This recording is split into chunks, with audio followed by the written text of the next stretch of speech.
پاکستان میں blasphemy cases جو آئے اس پر کھل کر بات بھی کی، ان کیسز کو کور بھی کیا اور اس پر اپنا انالیسس بھی دیا. تو جہاں مشال خان اس کا نشانہ بنے اور پھر پنجاب کے دیگر مختلف شہروں اور دیہاتوں میں احمدی اور کرسچن کمیونٹی کے لوگوں کے ساتھ جو سلوک ہوا وہ سب کے سامنے بھی رکھا. تو بات کرتے ہیں 20 جون 2024 کی، جب محمد اسماعیل ولد قمر عزیر سیالکوٹ سے تعلق رکھنے والے شخص پر مبینہ طور پر قرآن شریف کی بے حرمتی کا الزام لگایا جاتا ہے اور پھر عوام تقریباً 200 سے 300 کی تعداد میں جو سوات کا تھانہ ہے وہاں پر جمع ہو کر شدید قسم کی نعرہ بازی کرتی ہے اور کہتی ہے کہ مطلوب ملزم جو ہے اس کو عوام کے حوالے کر دیا جائے، اور یہ مطالبہ کرتی ہے کہ ملزم کو عوام اپنے ہاتھوں سے کڑی سزا دے گی. مطلب اس 200-300 عوام کے لیے نہ تو عدالت کی کوئی حیثیت ہے، نہ ہی تھانے کی اور نہ ہی کسی قسم کی کچہری کی. تو عوام کی طرف سے پتھراؤ شروع ہوتا ہے اور پولیس اپنے آپ کو ڈیفینڈ کرنے کے لیے ہوائی فائرنگ کرتی ہے تاکہ لوگ جو ہیں وہ بکھر جائیں. تاہم جتنی بھی عوام ہوتی ہے وہ ایلیٹ فورس کا بھی لحاظ نہیں کرتی اور ایلیٹ فورس کی موجودگی میں گرفتار ملزم کو چھڑوانے کے لیے تھانے پر حملہ کرتی ہے. لاک اپ کے اندر موجود ملزم کو دروازہ توڑ کر روڈ پر لے کر جایا جاتا ہے، اس کے جسم پر پٹرول چھڑکا جاتا ہے، آگ لگا دی جاتی ہے جس میں منٹوں میں ملزم جو ہے وہ آگ سے اپنا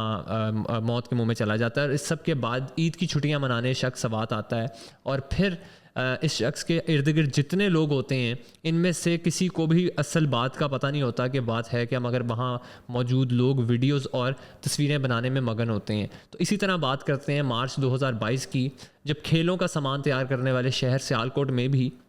ریڈی میڈ گارمنٹس بنانے والی فیکٹری کے ورکر نے سری لنکا سے تعلق رکھنے والے اپنے ہی فیکٹری کے مینیجر پر مبینہ طور پر قرآن کی بے حرمتی کا الزام لگا کر اس مینیجر کو ننگا کر کر اس کے گلے میں رسا ڈالا اور مختلف گلیوں میں گھسیٹا. اس کے بعد چوک میں لے کر جا کر اس کے اوپر پٹرول چھڑکا اور اس کو نظر آتش کر دیا. اور اس سب کے بعد حکومت پاکستان نے سری لنکن حکومت کے ذریعے مرحوم کی بیوہ کو بھاری ہرجانہ دے کر معاملہ ختم کر دیا تھا. تو دوسرا معاملہ 25 تاریخ 2024 کا ہے، جہاں پر سرگودا کی مجاہد کالونی میں پیش آتا ہے واقعہ، جس میں 75 سالہ نذیر مسیح کو بھی مبینہ طور پر توہین قرآن کی بے حرمتی کے الزام کی بنا پر عوام نے پولیس کی موجودگی میں پتھراؤ کر کے اور لوہے کے راڈ سے مار کر شدید زخمی کر دیا تھا. اور جو ایک ہفتے بعد زخموں کی تاب سے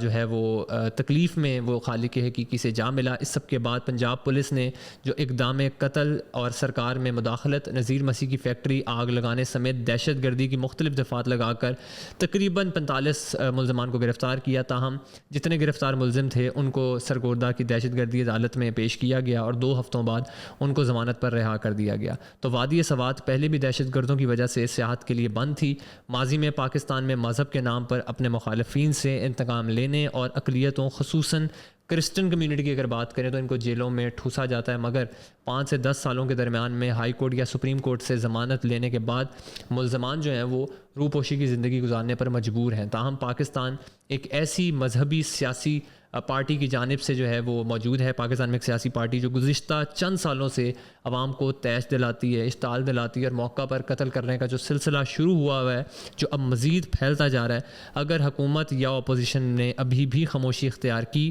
تو آنے والے دنوں میں پاکستان میں کوئی بھی شخص محفوظ نہیں ہوگا، کیونکہ آپ کی میری جان 200-300 لوگوں کے ہاتھوں میں ہوگی. یہ لوگ اسی طرح کسی کے بھی گھر گھسیں گے، کسی پر بھی الزام عائد کریں گے، اس کو گھر سے گھسیٹ کے باہر نکالیں گے، اسی طرح چوک میں جو ہے وہ لٹکائیں گے، ننگا کریں گے، پٹرول چھڑک کر آگ لگا دیں گے اور پھر کہیں گے بے حرمتی ہوئی ہے. اجازت دیجیے، اپنا بہت سارا خیال رکھیے. اللہ حافظ.